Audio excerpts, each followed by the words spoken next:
Welcome to a series of grammar in use. In this video, we are going to cover infinitives and participles.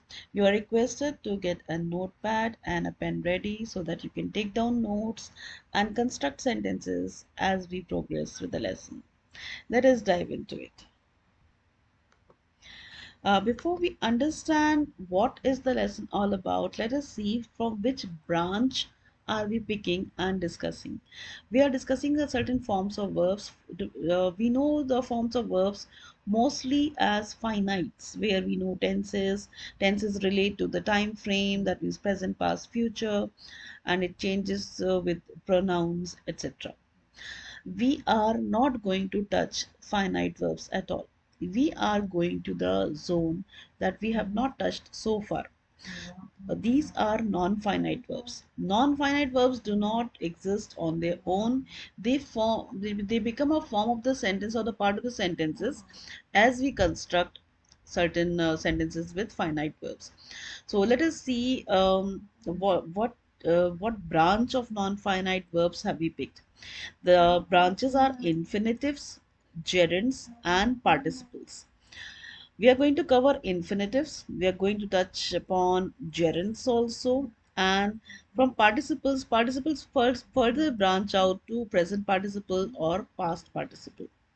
So infinitives are like, for example, to play. Gerunds are with ing words, which has got the force of a noun and a force of a verb. Participles are actually present participle, maybe with ing, past participle, maybe with ed. Let us dive into it and see what is in store for us. We begin our today's lesson with the infinitives and participles after understanding from which branch we have picked our lesson. Now let us read and see what pointer we can take down while we are learning infinitives and participles. Infinitives and participles are forms of verbs that are rarely used on their own. As I've already mentioned, on their own they do not exist alone to give any meaning or definite meaning, but are important when making other forms of constructions. That means when you're constructing maybe something else along with other tenses, etc., these are used to give some meaning.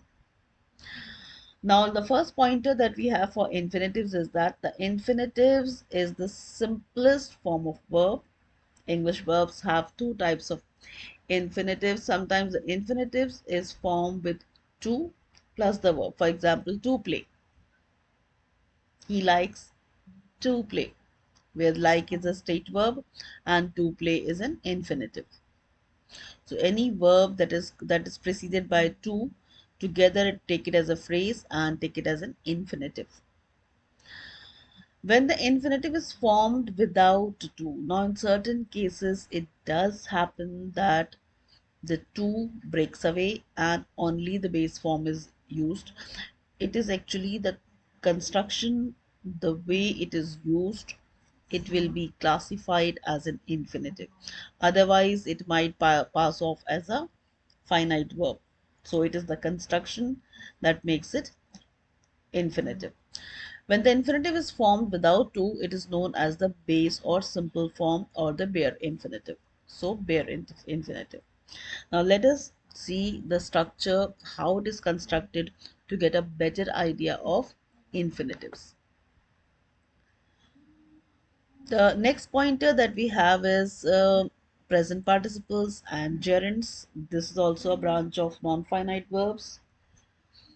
Present participles and gerunds are formed by adding ing to the base form of the verb. Now the present participles also take ing and the gerunds also take ing. They're spelled the same, that means the spelling is the same, but they performed different functions in a sentence. The role that they play is completely different. That means what meaning or what the reference they are giving, that is completely different. Present participles are most commonly used with auxiliary verbs to form continuous tenses. Now, my brother was verb playing tennis last night. Now you need to understand the structure of the table first. The subject, auxiliary verb, present participle. I told you present participle comes from the non-finite, but when it goes and combines with an auxiliary, the role is different. It is becoming a finite over here. Object of the sentence, object of the verb, sorry, and then the rest of the sentence. Now, the subject can be noun or pronoun. Over here, we have taken a common noun, brothers, and there's a determiner, my brothers. Auxiliary agrees with the subject, so it is were, my brothers were. Present participle, that is ing. Ing, now it is giving the role that is playing over here is that along with the auxiliary, it is giving the meaning of or the sense of a present continuous tense. That means an action that is going on. Then we have the object of this verb, playing what. When you underline the verb and ask a question, playing what, you get the object of the verb, playing tennis. And then you have the rest of the sentence giving the time reference or the adverb of time, last night. My brothers were playing tennis last night. So what did we understand over here is that the non-finite verb, a present participle, comes and joins hands with an auxiliary to form a finite verb, giving the meaning or the time reference of present continuous tense, and then agreeing with the subject and giving a proper meaning to the sentence in terms of time reference. So on its own, present participle doesn't have a role, but when it combines with the auxiliary and when the phrase together that will come agree with the subject, then it will give some sense or meaning. Present participles are mostly commonly used with auxiliary verbs to form continuous tenses. That means am playing, I am playing, she is playing, he is playing, they were playing, you were playing. These pronouns and along with nouns, they give the meaning of continuous tense. The present participle is being used to make the past continuous tense over here. Present participle combining with were is past auxiliary, so it is giving the meaning of past continuous.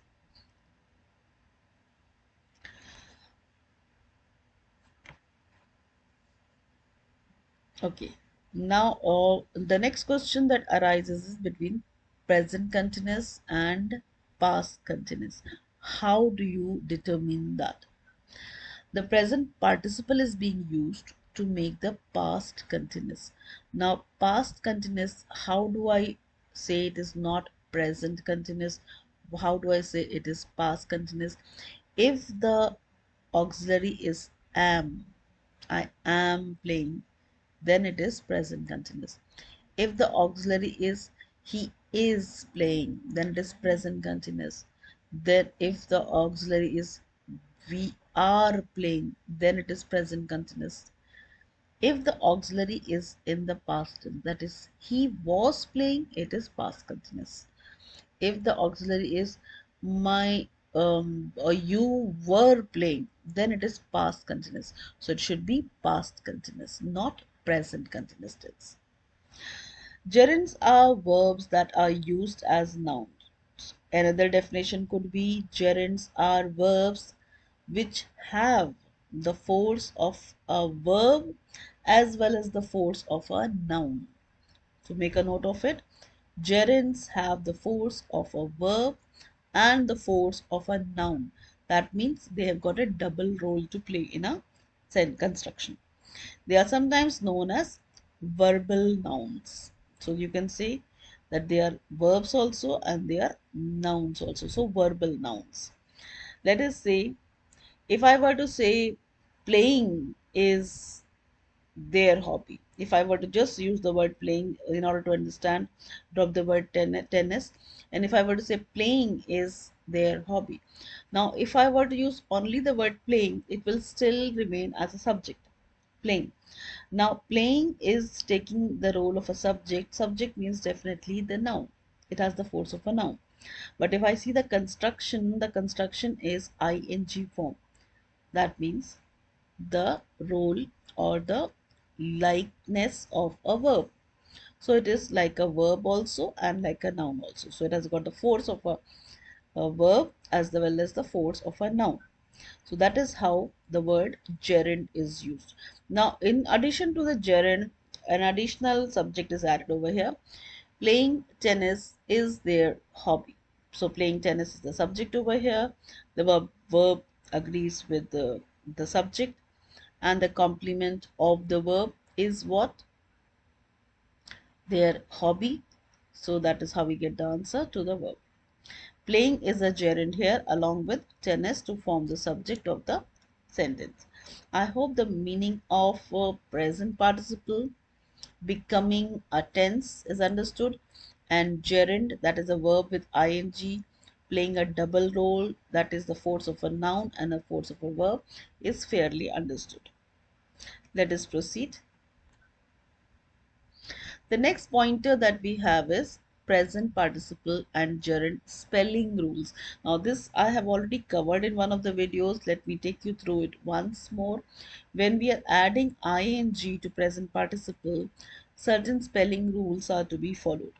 All present participles and gerunds are formed by adding ing to the base form of the verb.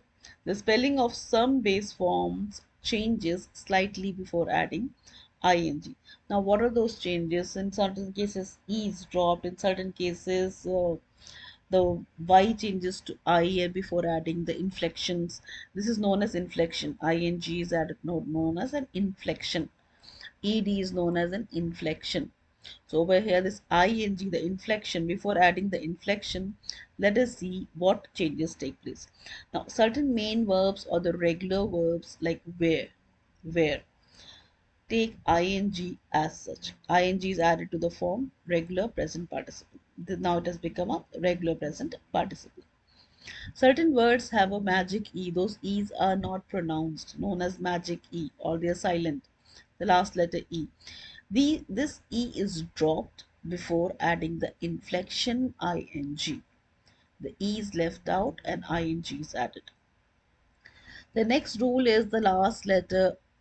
The last letters are IE. For example, TIE, tie. It's an action of tying a knot. Tie.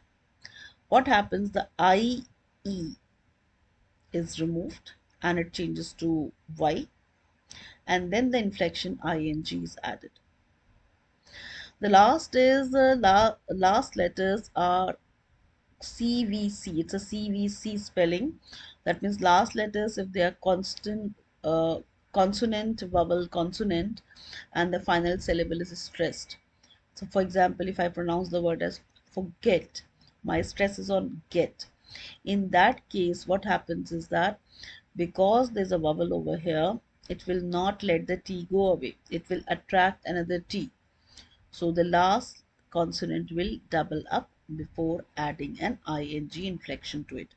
The last letter doubles unless it's yx or yx or wx or y. If the spelling ends with a w, in that case it will not double up. Spelling ends with the, say for example, waxing, in that case the last letter x will not double up. The same applies to y. I hope the spelling rules are understood with the relation to the formation of participles or gerunds. The next is we have got certain examples where we can identify these participles or gerunds. The last letter is not doubled because per is not stressed, whispering to each other. So spelling, we are looking at the spellings, how these spellings are constructed in the present participles. She's swimming in the ocean. SWIM, and M is doubled because of its CVC rule. Connor went walking in the hill. It's a regular verb. It takes just ing along with it. Sarah loves riding. RIDEE drops RIDING. Stop wasting time. E's dropped. ING is added. Children were sitting on the floor. CVC rule. So T is doubled up and ING is added. I am. Am is contracted over here, so it's am. I'm enjoying my vacation. The last letter of the verb doesn't double if it's Y. Because it's ending in Y, the rule is not followed. It just adds ing to it. Enjoying. He makes a cake. E is dropped from the verb. Magic E is dropped. Paul was told off for lying. LIE goes away, changes to Y, and ING is added.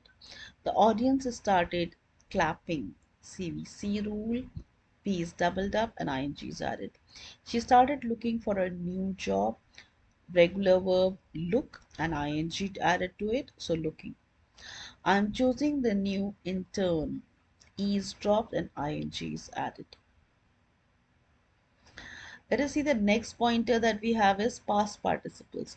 Past participles are used with auxiliary verbs to form perfect simple tenses such as the present perfect simple.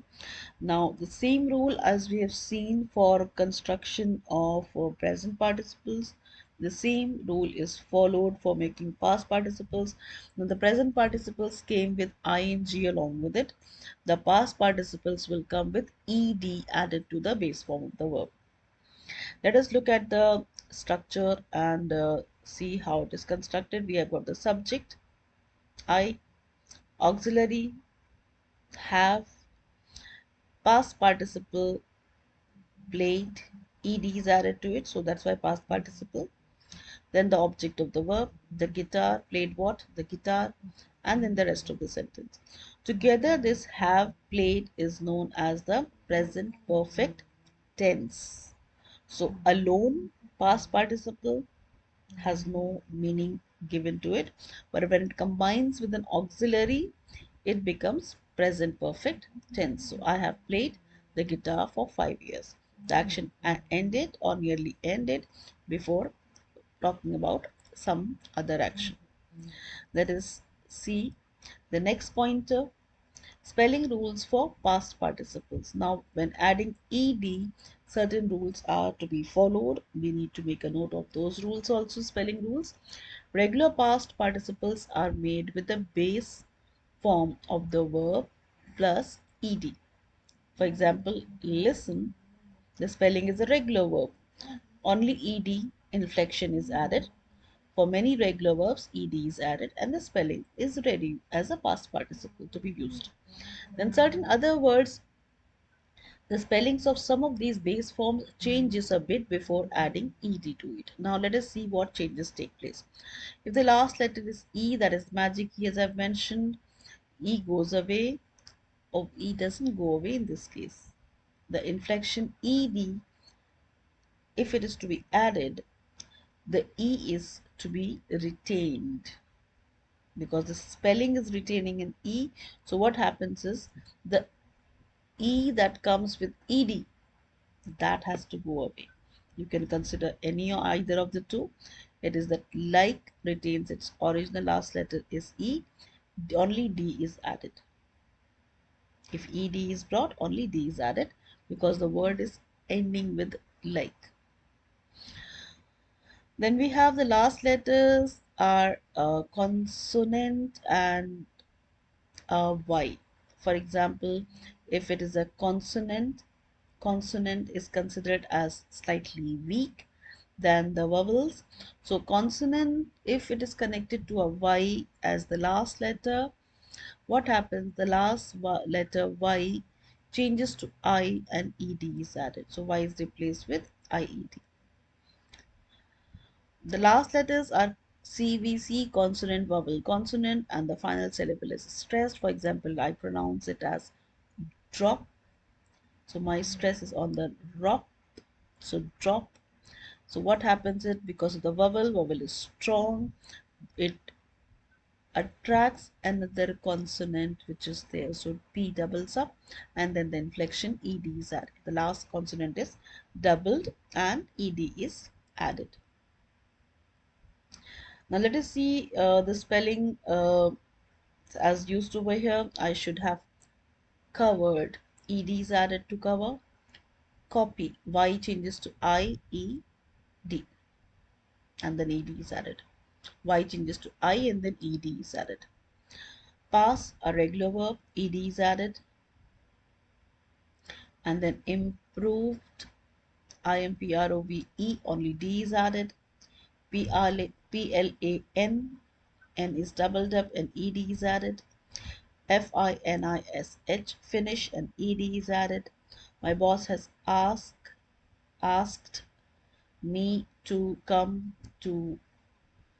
in early again tomorrow. I'm so tired. It is pronounced as asked. It ends with a T kind of pronunciation because PKT, these letters, if the words end with PKT sound, the ED is not sounded as asked. It is pronounced as asked. T sound. Asked. My boss asked me to come in early again tomorrow. I'm so tired. So please remember the pronunciation.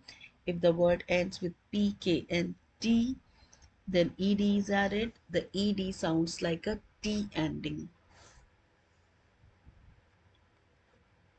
The next pointer we have is regarding the irregular past participles.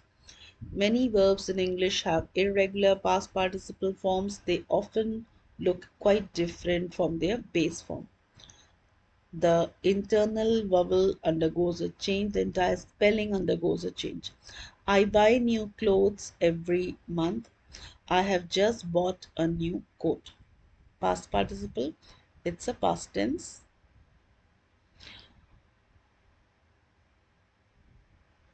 Now let us see certain spellings, how these are formed. The base form be, the past participle, the sample sentences. Be, been, you are late, where have you been? Question mark. Become, uh, if I were to say past participle, it is become, and when it is used in the sentence, it is used with had become. This has become a real problem. Begin, begun. The class has already begun, so be quiet. Choose, chosen. Which subjects have you chosen to study? Remember this one over there. Do, done. My son has done a lot for the local community. Feel, felt. I haven't felt very well for over a week now. Know, known. Sonia would have known how to solve the problem. Find, found. The police have found the suspect. Forget, forgotten. My husband has forgotten our anniversary again. Go, gone. Helen has gone to Peru. She will be back next week. Have, had. You look so different. Have you had a haircut? Make, made. I have made a cake for your birthday. Say, said. Jerry has said he will be making a presentation. See, seen. After this evening, I'll have seen this show 6 times. Sing, sung. This will be the first time she is she has sung in public. Tell, told. Has anyone told you the news? Kate's pregnant. Understand, understood. Has everyone understood the instructions? Write, written. I sent the email as soon as I had written it. Now you may try constructing sentences as per the past participles given on screen. With this, we have come to the end of the video. I hope you liked it. If you liked it, click on like, share and subscribe.